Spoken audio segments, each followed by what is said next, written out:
everyone, welcome back to Feather Stitch House. My name's Rebecca and each week on this channel I upload videos about embroidery and textile art to help you get creative.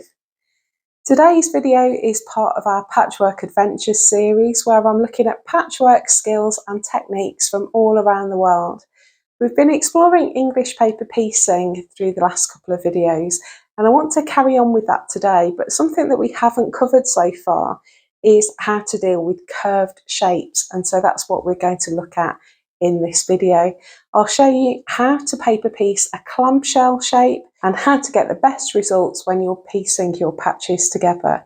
You're going to need some paper, a clamshell template. You can buy plastic ones, but you can also download the shape off the internet. There are loads of free patterns if you just search for EPP clamshell.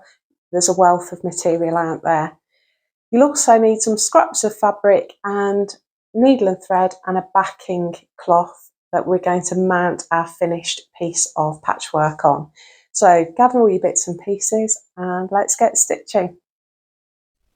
I thought I would use a very different colour palette to my normal style today. So I've got this yellow, green and this sort of yellowy beige. You can use any combination that you like. All that you need to be aware of is that you need for this one a fairly robust quilting weight cotton. Anything thicker is going to be difficult.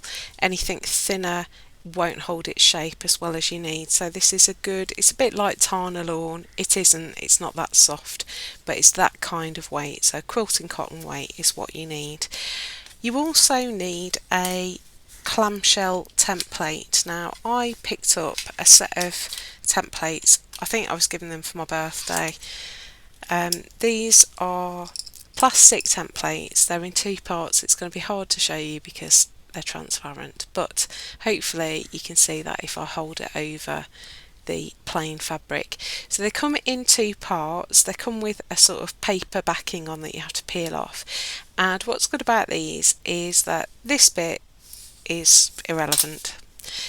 What you need is this, because what this offers you is your paper shape, which is what you get if you draw around the inside, and your fabric shape, which is what you get if you draw around the outside. Now these are slightly trickier for English paper piecing because we've got a few things to handle here. We don't have any straight edges on this at all, and so lining up is quite difficult. They also slot together offset, so it's not like a triangle where you can line up one side with another side or a hexagon or whatever. We don't have any side that is a perfect fit for the next shape, and so there's a couple of little tricks that will make this process much easier.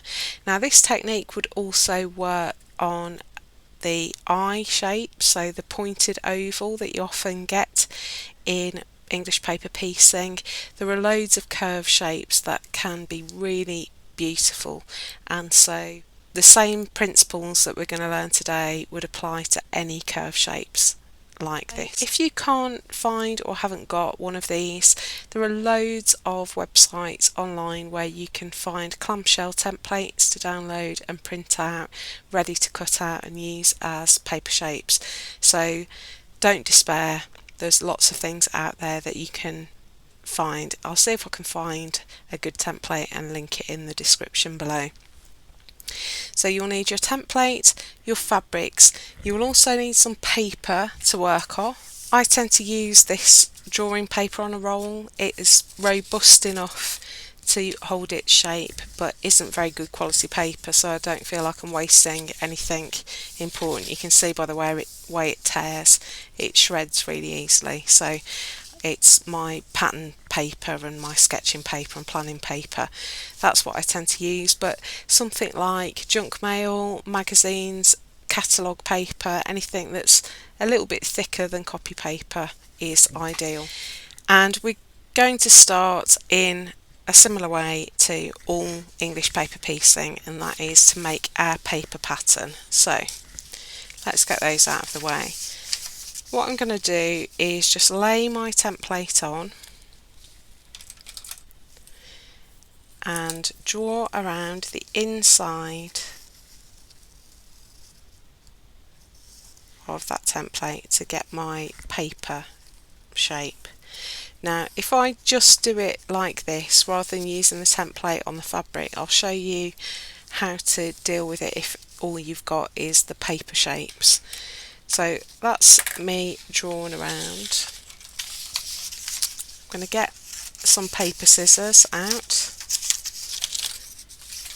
and just cut out that shape. So when you're cutting curves, always better to turn the paper rather than trying to turn your scissors. You get a much better result. They do take some cutting out. I'm quite certain that you could buy ready cut clamshells. I will have a look for those as well. And if I can find some, I'll pop it in the description. So I think the easiest way for me to show you this is on a plain piece of fabric rather than a pattern. I've got my paper shape and we're going to glue baste this because I think it's going to be easiest.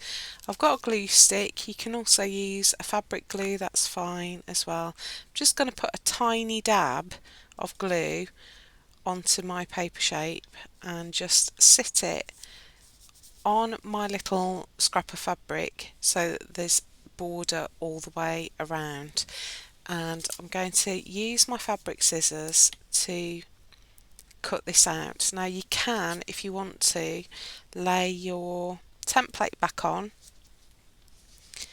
and use your fabric marker, this is just a heat erase, to draw around. So we created the paper shape from the inside of the template. We create a fabric shape from the outside of the template. If you don't have a template, you can just use your paper former and cut around with about a ½ centimetre border, so it is possible to eyeball it. It doesn't have to be exact, your margin, as long as you've got some scope to turn the fabric over the paper shape. So you do want a border, but it doesn't have to be absolutely bang on.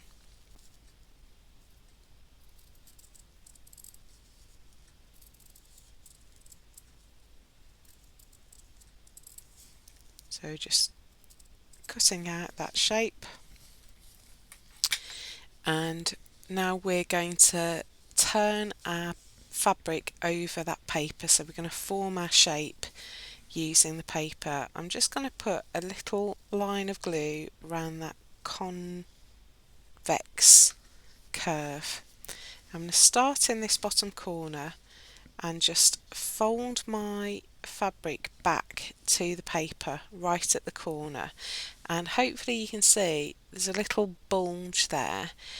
We're going to use that to form a pleat, so I'm tucking my finger behind it and pushing down over the paper, and a little pleat has formed, and we're just going to go around that curve, pushing the fabric back over the paper to form little pleats all the way around. You can do this by tacking, you can do this with thread, but this is probably the easiest way of forming a curve shape for English paper piecing.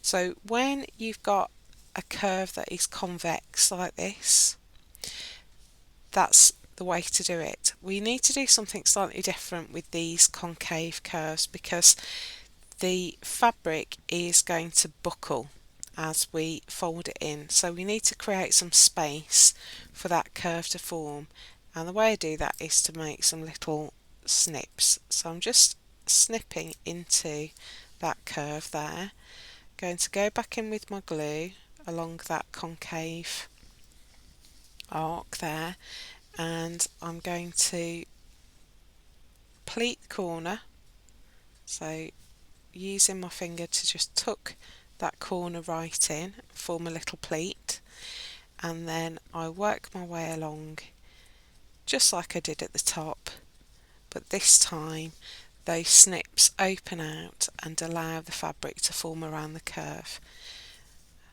So exactly the same on the other side.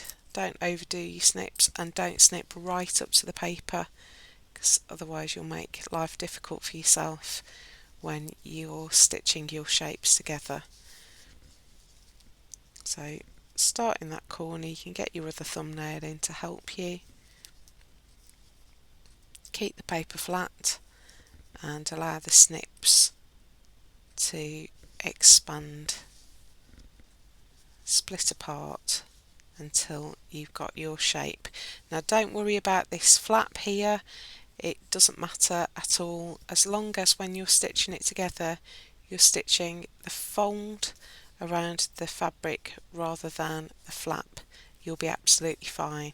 Now I also like to press it at this point, because if the glue comes loose you'll at least have a crease to guide you as you're stitching your shapes together. Now in order to stitch our shapes together we need to put some markers on. This is not like a straight edge shape where we've got points that match up really easily.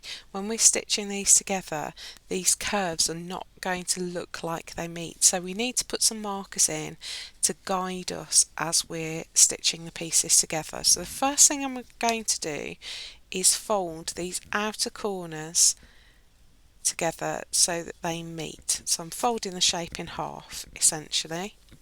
I'm going to get a marking pen. You can do this with chalk, water erase pen, heat erase pen, pencil, whatever works for you. And I'm just going to tuck the nib of my pen into that fold and put in a little mark like that. And that gives us our halfway mark. Now we also want the quarter marks. So now I'm going to take this outside corner, let's do it the right way up so that it makes sense. I'm going to take this outer corner, fold it up to that mark that I just made at the centre. Tuck my pen in and put a marker. And now I'm going to take the other outer corner up to the centre,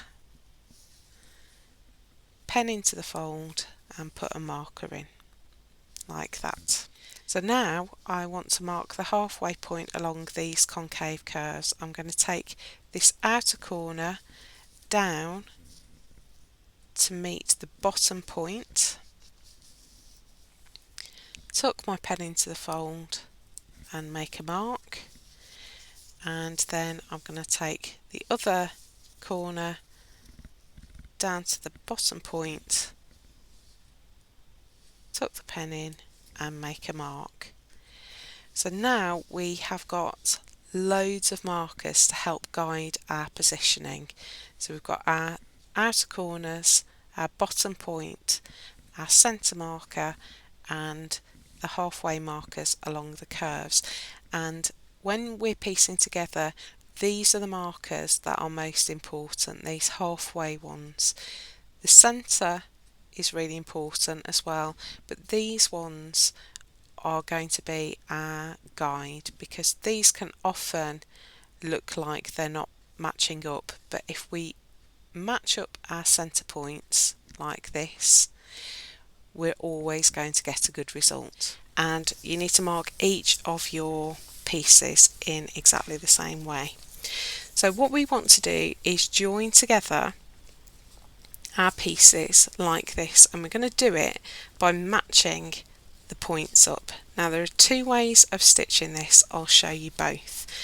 So the first way is in a similar way to how we did our hexes. So we match up, this is going to look like it's not going to work, but it will. We're going to match up the outer corner, so I'm using the green piece and the leafy piece. I want the outer corner of the green piece matched up with the centre mark at the top of the curve, and we're going to fold them right sides together like that.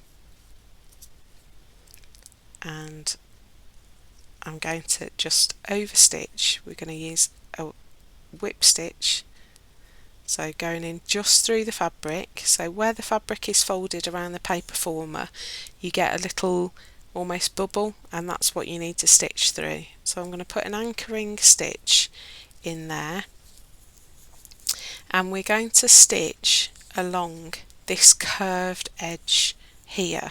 Now we're going to end up joining the bottom point of the clamshell with the side point on the leafy shape, and at the moment it looks like it cannot possibly work because they're bending in the wrong direction, but it does work, I promise. So what we're going to do is just angle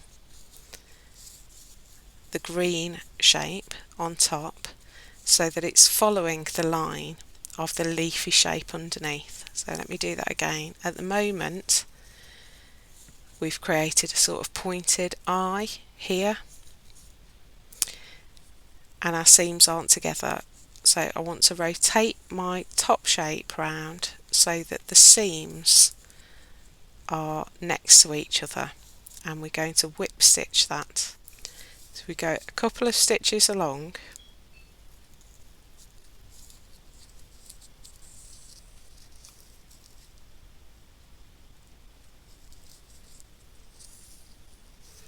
until the two seams start to diverge again.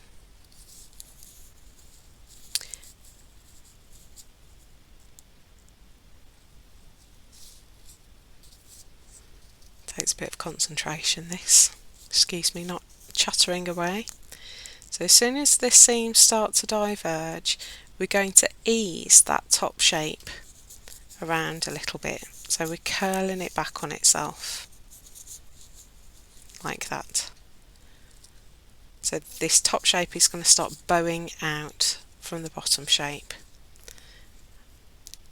It seems very counterintuitive. It seems like we're doing this all wrong, but I promise we're not. So as soon as they start to diverge again, we're going to ease it a little bit more.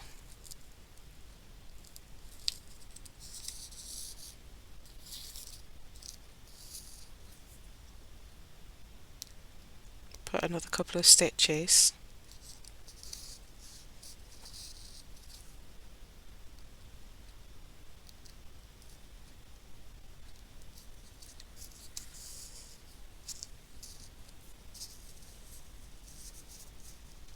Ease it a bit more. So we just keep on curving. Now at this point, once you get close to halfway along, you can see actually there that our markers are going to line up pretty perfectly. So that's your signal that you're doing it right. So if you just ease it gradually and do it a couple of stitches at a time and then ease it again, it will work. Keep saying that English paper piecing is magic because it always works. So we're now at the point where our markers are meeting, and you might need to just do a little bit of easing on the back just to make sure they meet up. It's more important that the markers meet than that both seams are totally flat, because at the moment they're not curving in their final direction. So don't be led by how smooth the fabric seems, be led by where the markers are. That's the most important thing. And we're going to carry on easing our way round, and what we want to make sure of is that this corner point on the leafy shape matches the bottom point on the green shape. You can, if you want to, use a wonder clip. I do find they get in the way a little bit. It's easier for me if I do it with my hands, but I just want to show you the process. So you can just wonder clip or pin at the end there. So I'm just whip stitching along, catching those seams together, just catching the tiniest little bit of fabric at the end, and you can see because I've eased my way along and focused on the marker points rather than how flat the seam is, my 2 points have met up perfectly at the end. So I'm just going to put another stitch in there and tie off my thread. Now that looks like it cannot possibly be right, but watch what happens when I turn it out. That is going to lie beautifully flat and all my markers meet up, and that is basically the principle. Now when I take my paper out, that's going to just form its shape really nicely, so don't forget that the paper is going to create rigidity that you wouldn't normally have. Now we're going to do exactly the same process to match everything up when we join 2 pieces together. Once you've got a couple stitched together, you've now got loads of reference points. So the centre of this green piece needs to match up with the corner of my gingham piece there, and the corner of the bottom corner or the side corner of this green clamshell needs to meet up at the bottom here. And although it looks, if we look at these two, it looks like there's a gap, but there won't be, because it's just the same as with hexes or any other paper piecing shape. When you put the stitches in, it pulls the fabric together into whatever formation it needs to be in. So all of these pieces had exactly the same issue. That's what it looked like, and you can see they all meet up perfectly, and it's partly because we're not really taking into account the thickness of the fabric, and when you wrap that fabric around your paper former, that's going to take up more space. So the more pieces you've got together, the more sort of off the markers tend to be. It's really important that these midway markers always meet, more so than this one, because this will correct as you ease it in, but if the midpoint markers are out, you'll end up with your clamshells going like that. So always match up your midpoint markers there and you'll get a good result. Now let me just show you another way of piecing 2 pieces together. I find this way less comfortable, but for some of you, you might find it much easier, and that is to piece them flat. So if we just get 2 other pieces, I've got my markers in. It's quite hard to see the markers on this one, but let's put them together. So I'm lining up my middle markers, and I'm going to put a clip in top and bottom,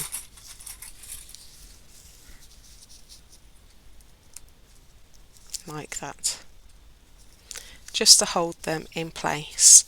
I'm going to flip it over, just move this clip for a second just to get my needle in. So I'm going to go in through the corner there, hop across to the marker and go in there, and we're basically going to do a ladder stitch. So I'm going to slide my needle along that seam about 1/16 of an inch,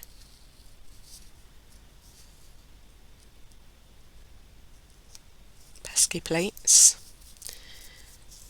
and then I'm going to hop back to the blue fabric, the floral, slide my needle along the seam about 1/16 of an inch, pull through, then I'm going to go to the green.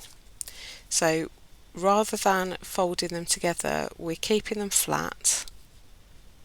Now I'm out of the way, I'm going to just clip the pieces together again at the top. I'll just hold them steady and I won't be holding quite so many things.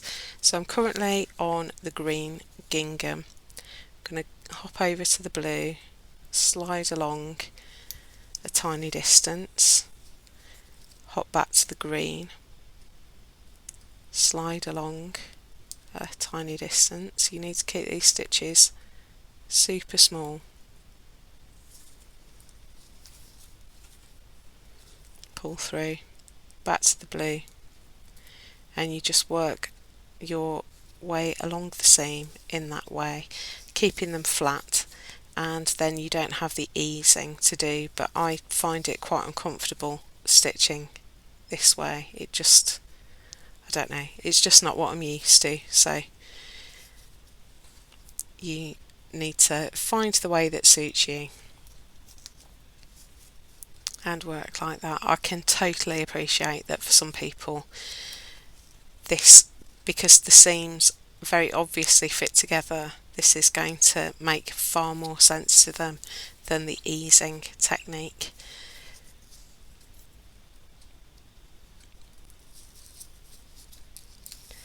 I think a lot of people shy away from curved paper piecing because it just sort of defies logic. Straight lines just work, but curves kind of go against logic, and so there can be a bit of a head scratcher when you're just getting going. But I think just like with all sewing, you just have to trust it, trust the method, which is centuries old, and it will work. So we're nearly there. You can tell this is a less familiar method to me, although I'm sure I'm not actually going that much slower, it just feels slower.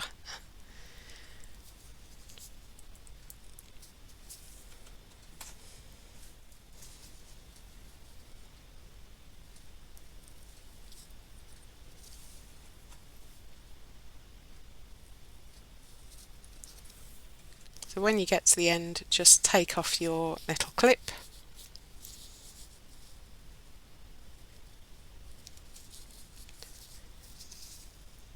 and ladder stitch your way down to the end. Just make sure when you get to that pleat that you're stitching through the fabric that is wrapped around the paper rather than the fabric of the pleat, particularly if you're working on the open edge like I am here.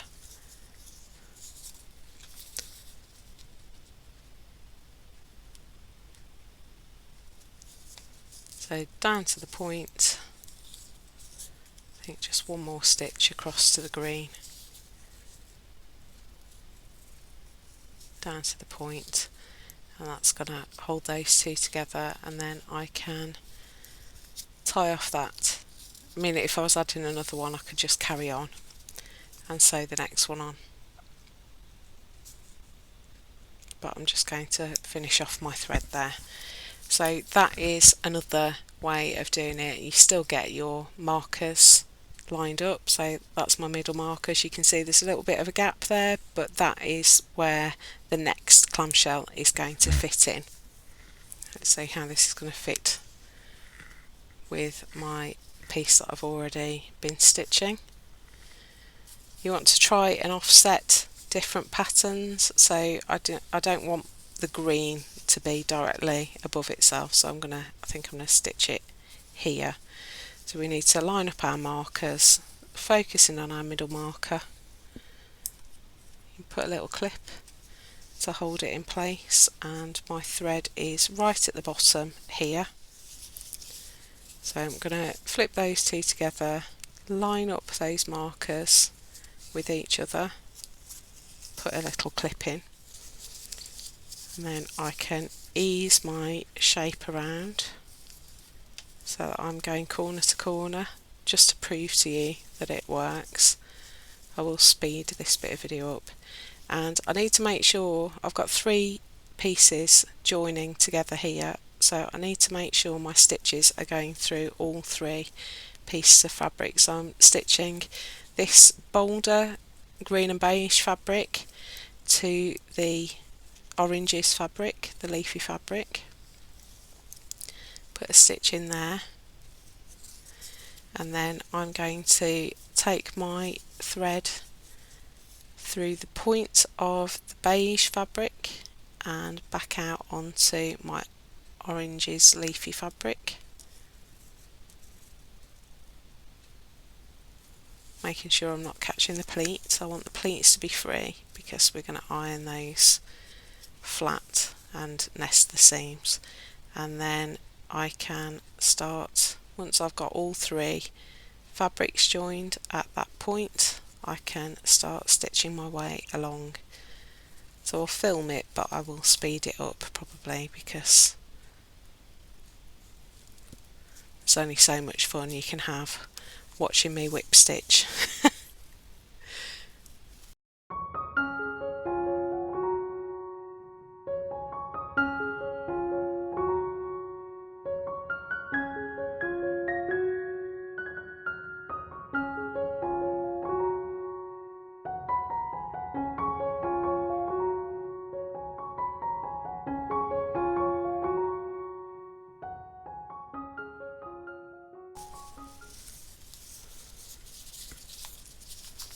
So there's our next one attached, and then we do the same again. So now we've got 4 fabrics meeting, this one, this one, this one, this one. So again, I want to just make sure I've got thread going through each of them.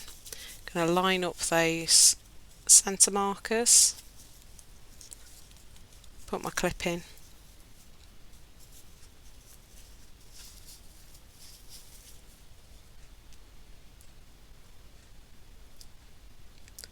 make sure I've stitched across the join of these fabrics.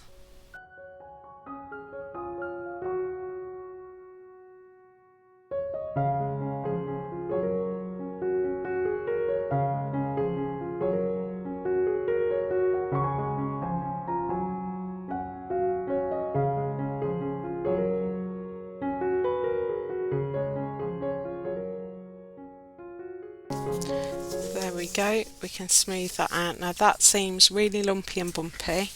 Do not panic. The reason it's lumpy is that the paper is still inside, and so the paper's crumpled, and because the paper's attached to the fabric looks crumpled. So all you need to do, I've got to be careful because I don't want to erase all my markers, is take an iron over the top and press it. I have to put my markers back in, I think, otherwise you're not going to be able to see what's going on. So we're just going to press our fabric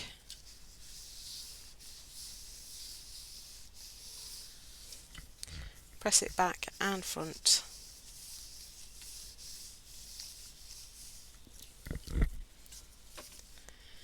and we get a really lovely flat clamshell design. So I'm going to add in the rest, and then we're going to attach it to our backing fabric. I've put all my clamshells together now, and rather than doing more than I need, I've used some of the sides, so this one up here, because I'm making a 6-inch square, I've taken the side off this one and attached it down at the bottom, and the same up here, and that, because I'm going to trim it back anyway, this is just a showcase of the design. That works perfectly well. So I'm just going to press it, which will take away my markers as well, and then we need to take our papers out. I've taken some out already. They actually come out really easily because we've been manipulating the fabric quite a lot. Much of the adhesive has worked loose. I'm just going to take my needle underneath the edge that I turned over and just slide it in between the paper and the fabric. Just pull that fabric back and release it from the paper, and you should be able to just hook your fingernail or the eye end of the needle underneath that paper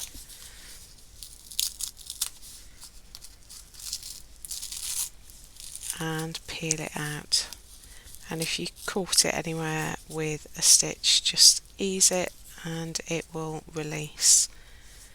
Just caught a corner in there. There we go. So the paper's come out fairly straightforwardly. I'm going to get on and remove all of those. Then we'll press it again and attach it to our backing. So all the papers are out and I've pressed my clamshell. I've now got my backing piece. This is actually cut to 7 by 7 inches because it just gives me some freedom to trim it back, and I've found the centre horizontal and vertical just so that I can line up my pattern. So I want to find the centre point at the top, which is there, and the centre point at the bottom, which is there, and then I can pin that in place.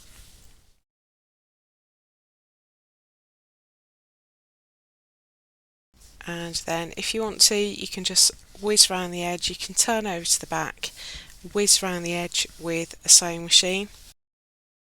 I'm going to hand sew it. I'm going to start centre back, and I can just tack along the edge there.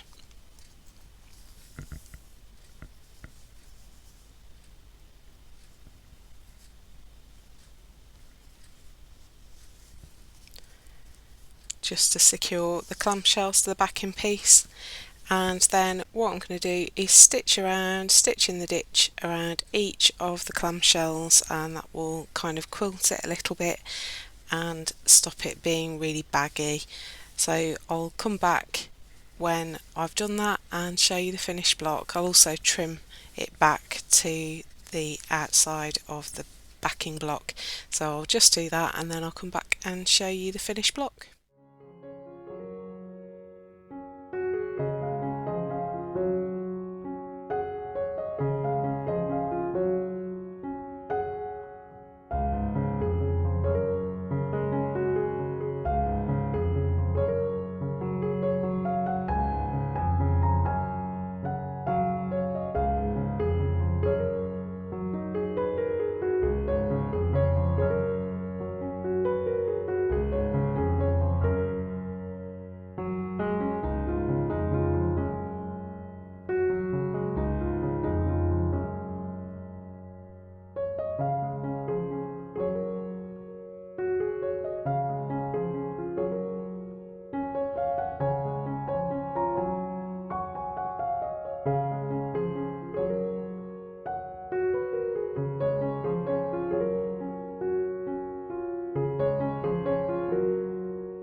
There's our finished clamshell block. I really love these colours, but I think that's worked out really well. So hope you've enjoyed that. If you want to follow more of our patchwork adventures, I will link another one here, and I'll put something down here that is inspiring to get you sewing.